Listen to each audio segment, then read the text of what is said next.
It's you know what's crazy about this? I think this is one of the reasons why they've been so determined to detriment the contribution of masculinity to society. Because maybe I'm paranoid, maybe I'm crazy, but I think true masculinity, I see danger everywhere. If I walk from my car to the restaurant, my heart beats a little bit. Like if I get out of my car, I'm the same way. I could totally relate to that. I've got guards with guns. I've got security with me. I can't carry a weapon. I'm on bail, but I have 3 men with guns, and I still get out of the car. And I'm the same way. That's how I am. If you have that healthy degree of fear and protectivism inside of a society, inside of the societal mechanism for making laws, you're going to be a lot more careful about opening a border, a lot more careful about letting someone off and not giving them a cheap bail when they've done a violent crime. You're going to be the kind of person who's like, no, safety first. We're going to protect this. But when you add in all this subjectivism and this garbage and this feminism and this racial, oh, it's not his fault or it's not her fault or it's not this, they didn't do it. It's this, it's that, human rights, bunch of garbage.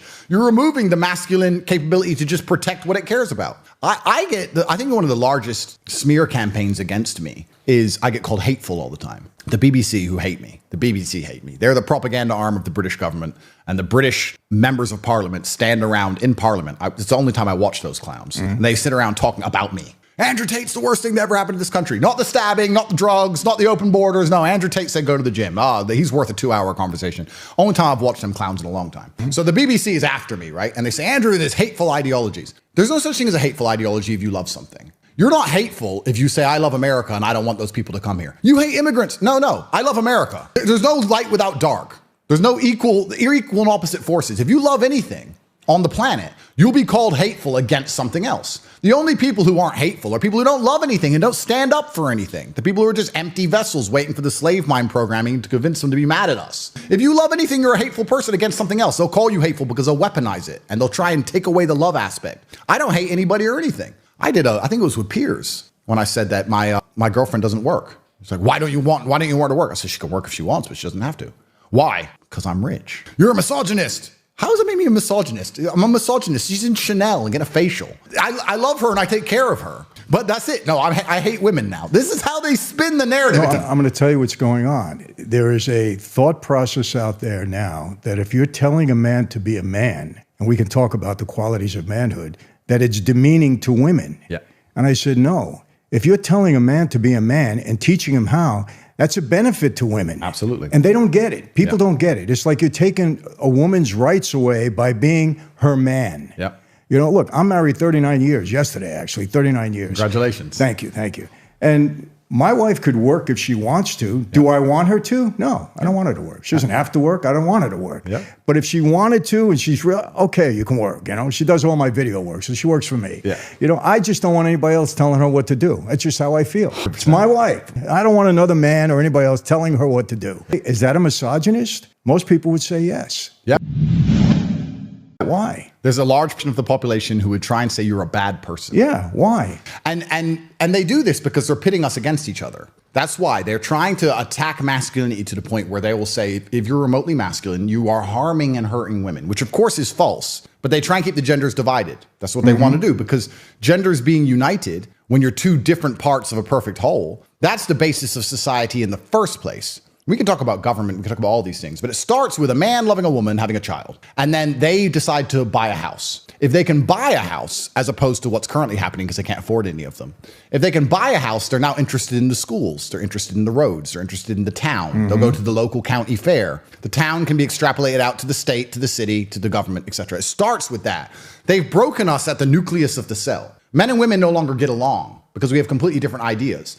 And you can blame either gender, but truthfully, it's a race to the bottom for both genders, I think. Gender dynamics are now so fundamentally broken in Western societies that how can you build a society on the top of it? How can you build a society on the top of women who don't want to listen to their man ever? Men who don't want to marry a woman because she's either going to financially wreck him or he's not going to feel like the king of his own household, which is what a man wants. Why would you marry a woman who says, I'm not going to listen to you? Well, then why am I marrying you? What's the point in any of this now? You go down the rabbit hole of hedonistic insanity, this hedonistic sex and garbage. This is why we're in the position we're in the West, right? Because you can also tie that in with the broken gender dynamic, which you have. You tie that into the female empowerment telling them that they're better than men at everything. You also tie that into everything that happens to them is a man's fault somehow because they're permanent victims. And this is where you have all these fake charges and fake claims. How can this possibly be fixed when you have millions and millions of people having hedonistic empty sex on drugs and alcohol? Right. Telling the woman if they regret it at any point further on in their life, it's the man's fault. At the same time, she's better than the men in every single possible way.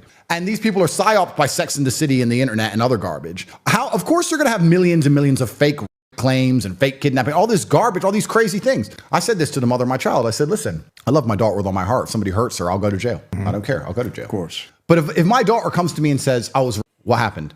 I went out with a guy and I got drunk and I was drunk with him and I went to his house and we kept drinking and then I went in his bed drinking and I took my clothes off and then I had sex with him. But now I think because he ain't texting me, I don't want to. I can't in good conscience kill this man. What do you want me to do now? And this subjective garbage has come by the basic breakdown of even gender dynamics now. So we have masculinity under attack on every single level. I said this to Tristan, some guy, an old friend of mine. Me and him were joking because since I got this human trafficking charge, I get all these beautiful women around the world saying, you can human traffic me. Like they send me messages. And he's like, oh, that must be fun. I was like, I don't meet anybody. I don't trust any of it. Because there's no longer even consent in the Western world for a man.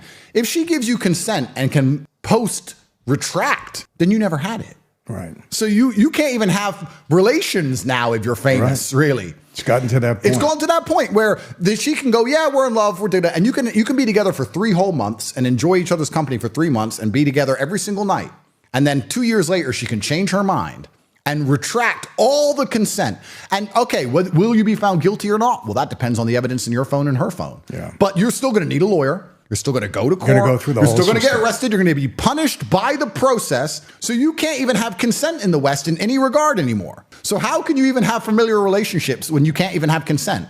And that makes men of certain status extremely scared. I also think, this is a pretty elaborate conspiracy theory, but I'm interested in your thoughts. I think another reason the Western world is so riddled, the leadership, the elites, is so riddled with this insanity and this disgusting pedophilia and all these satanic rituals. Because I don't think in other countries they have the issues with the things we're talking about. If you're a Russian billionaire, you have your 4 girlfriends or whatever, and nobody cares. It is what it is. You're a rich guy, you have your girlfriends, that is what it is. We have these elites in Western world who know that they can't ever truly have consent from a woman, or they don't want to be seen with a woman or whatever, and they go to these private meetings. What do we say? The world's just people going to rooms and talking to each other, and they say, hey, there's an island where you can have fun and nobody will know. Mm-hmm. And don't worry about the consent thing. We've got it under control. It's this island. You know, they're beautiful, they're younger. And they end up going down this rabbit hole because they don't have any, because society is now so broken, you can't even be a rich man and just have a girlfriend. You can't even have a girlfriend. They'll take your money, they'll wreck you, they'll come out in the press, they'll accuse you, you go to court.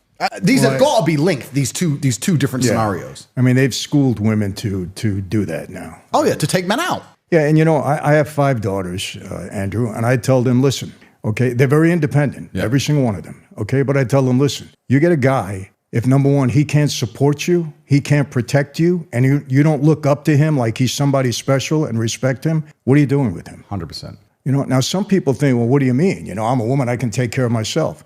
Well, yeah, you can take care of yourself, but that has nothing to do with what I just said. Yeah. You know, you want a man to be a man. Yeah. It's not demeaning to you. It's not saying that he's better than you. He's a man. He's different. He has a different role in life. Absolutely. And people can't accept it. That's misogyny. That's being misogynistic to certain people. Oh, completely. I don't have to rely on a man. Well, why not? What's wrong with that?